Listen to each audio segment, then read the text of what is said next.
Hi అందరికి నమస్కారం. Welcome back SR food creations.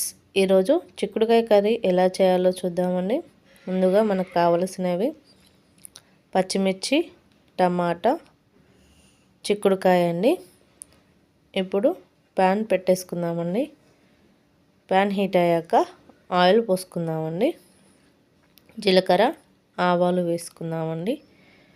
పచ్చిమిర్చి వేసుకోవాలండి. పచ్చిమిర్చి వేగాక చిక్కుడుకాయ వేసుకుందామండి. వేసుకొని ఒకసారి కలుపుకోండి. చిక్కుడుకాయ మూత పెట్టేసుకుందామండి. ఈ చిక్కుడుకాయ మేము ఊర్లో నుండి తెచ్చామండి. వీటికి ఎలాంటి మందులు కొట్టలేదండి. అందువల్ల ఇది బాగా టేస్ట్గా ఉంటుందండి. మేము చాలా వరకు కూరగాయలు మేము ఇంటికి వెళ్ళినప్పుడైతే ఇంటి దగ్గర నుండే తీసుకొచ్చుకుంటామండి. ఎందుకంటే అక్కడ ఫ్రెష్గా దొరుకుతాయండి, ఎలాంటి మందులు కొట్టరండి. ఇప్పుడు పసుపు వేసుకొని అల్లం వెల్లుల్లి పేస్ట్ వేసుకుందామండి. ఒకసారి మంచిగా కలుపుకుందామండి. ఇప్పుడు కారం వేసుకొని మరోసారి కలుపుకుందామండి. ఇలా మిడిల్లో టమాటాలు వేసుకుందామండి, ఎందుకంటే అది అడుగంటదండి.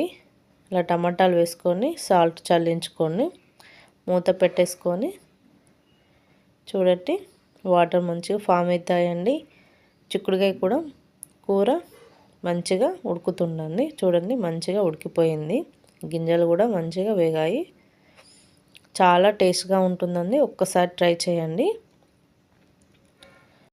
నేను ప్రతి కూరలో టమాటా వేస్తానండి. మా పిల్లలు ఫ్రై అయితే తినరండి. ఇలా కొంచెం గ్రేవీగా ఉంటేనే తింటారండి.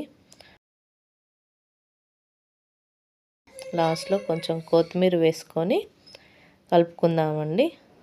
అయిపోయిందండి. ఒక 2 మినిట్స్ ఉంచేసి స్టవ్ ఆఫ్ చేసుకోండి. చాలా టేస్ట్గా ఉంటుందండి. ఒక్కసారి ట్రై చేయండి. Thank you for watching. Please subscribe my channel SR Food Creations. Thank you everyone.